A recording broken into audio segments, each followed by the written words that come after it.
All right, welcome back to the channel. It's your boy Fanon. In this video, we're going to talk about something I hope is not true.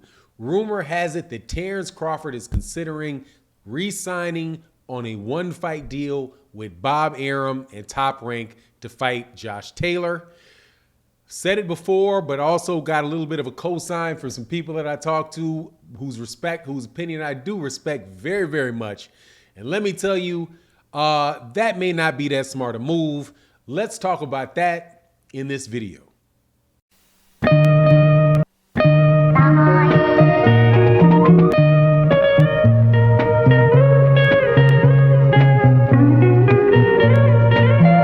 All right, welcome back to the channel. It's your boy Fanon. Before I get into the meat of the video, make sure you subscribe to the channel, support the channel. It would be greatly appreciated. We do live streams every morning, Sunday through Friday at 8 a.m. Also, make sure you subscribe to the channel, hit the bell icon, hit the like button, all that good stuff. It would be greatly appreciated. All right, man. I'm hoping what I'm hearing is not true, because I really do want to see a great fight between Terence Crawford and ERROL Spence Jr. The rumor on the street is, and I'm not sure if this is something that is new or if this is something that is kind of brought back up again since, Bob Arum had said it earlier, but we'll just, since it's kind of going around now, we'll talk about it as if it is for certain something that is new. And that is that Terence Crawford is considering re-signing on a one-fight deal with Top Rank and fighting Josh Taylor over there in the UK.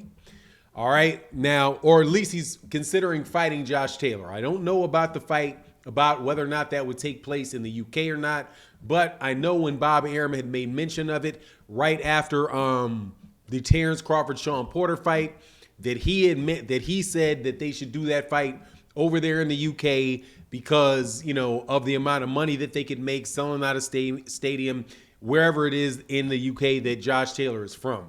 Now, I know that right now there's some hiccups related to that because of what's going on with, the virus that is out there and the fact that, in the UK, they pretty much suspended, I think they've suspended boxing, or at least I'm hearing rumors that they are. Either they have or they are postponing it and preventing people from, scheduling more fights because of the outbreak that's going on there. But just for the sake of this conversation, we'll assume that that is not a problem and that Terence Crawford can go over there and fight. Terence Crawford would be nuts to go ahead and do that, in my personal opinion. And I think that Bob Arum would be tricking him into something that he is not going to appreciate if he does it. Bob Arum is one of the best boxing men that there has ever been, without a doubt. He's been in boxing, even though he didn't get into boxing until really had never been to a fight before he started working with Muhammad Ali.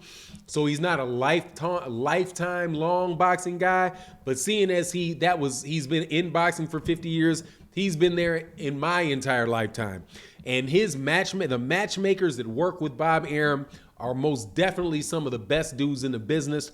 People are constantly talking about how the PBC, every time the PBC fights a top-ranked fighter, they lose, which is not obvious, which is not the case, all of the time. However, the reason why that is that Bob Arum and those guys have tremendous matchmakers, and they typically do not make fights that they do not know the winner of.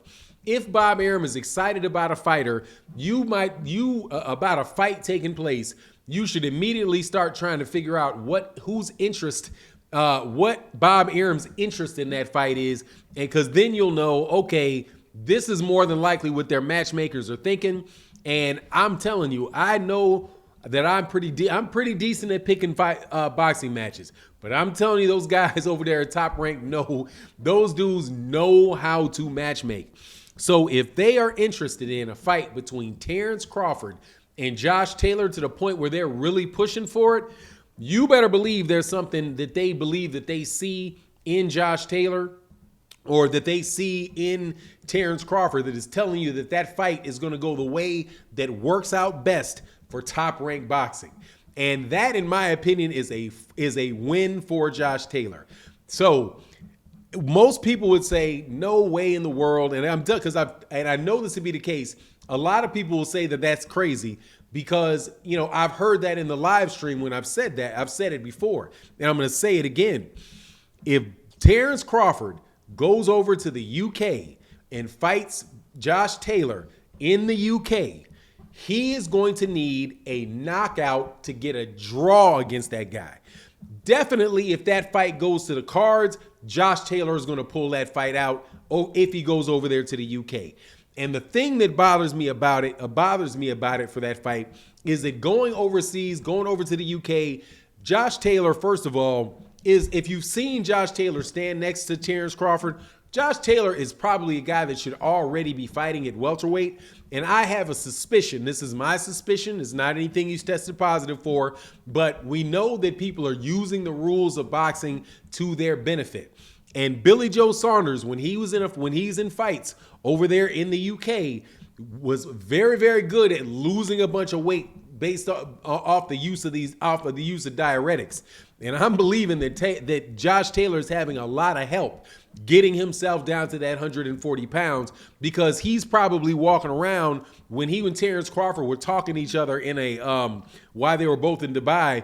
First of all, he looked taller than Terence Crawford. Terence Crawford, I do believe, was commenting on how big he looked and how big all those UK fighters looked when he actually got near him, how big they looked.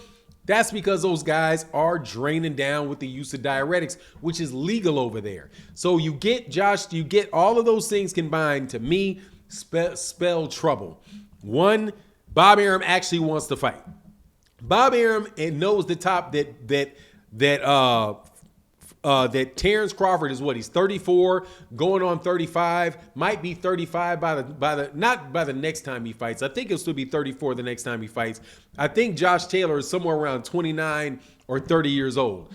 But Josh Taylor is the younger guy, he's got more years left in him, and a guy that does have a long-term contract with Top Rank, and not a guy that is a one-off fight, one fight-by-fight deal like Terence Crawford is. So the benefit for Bob Arum would be to get that belt, that WBO belt, from Josh Taylor, and then hold that WBO belt hostage like he tends to do and like they tend to do with the WBO belt. Again, the other thing that bugs me is the fact that they would be going over there to the UK to do it. And if you watch the fight between Regis Prograis and Josh Taylor, even though I'm telling you, I don't believe that it was a robbery on the part of Josh Taylor for Regis Prograis. I think that fight more than likely should have been a draw, especially if you look how they reading the cards and what the scorecards were going into the 12th round. If Josh Taylor, if he had won the 12th round on one of those cards, Regis Prograis would have got a draw, and miraculously he did not. Even though, in my opinion, I thought he clearly won that 12th round. I just think there's just way too much gamesmanship and stuff on the line for Terence Crawford to take that chance. And if he does it, more than likely we're not going to get that Errol Spence Jr. fight, because this is going to be somewhat similar to what Manny Pacquiao going over to Australia, fighting a guy in Jeff Horn who everybody thought he would beat. Bob Arum, however, I think, scouted out Jeff Horn well enough and knew that an unenthused Manny Pacquiao was at risk to losing that guy. Losing to him, he loses his belt over in Australia. It's actually the same welterweight belt that Manny Pacquiao lost to Jeff Horn over there in Australia. I'm telling you, man, I just see him getting fed to the wolves, and that will most definitely hold up that Errol Spence Jr. fight. Because if he loses his WBO belt, and loses to Josh Taylor, that kind of super fight gets kind of flushed down the toilet. But anyway, I certainly hope that what I hear is not true, that Terence Crawford does not fall for that okie doke and he just fights somebody like maybe a Keith Thurman and then get right to the Errol Spence Jr. fight. But that's my take on the matter. You let me know what you think in the comment section. And with that, I'm out. Peace.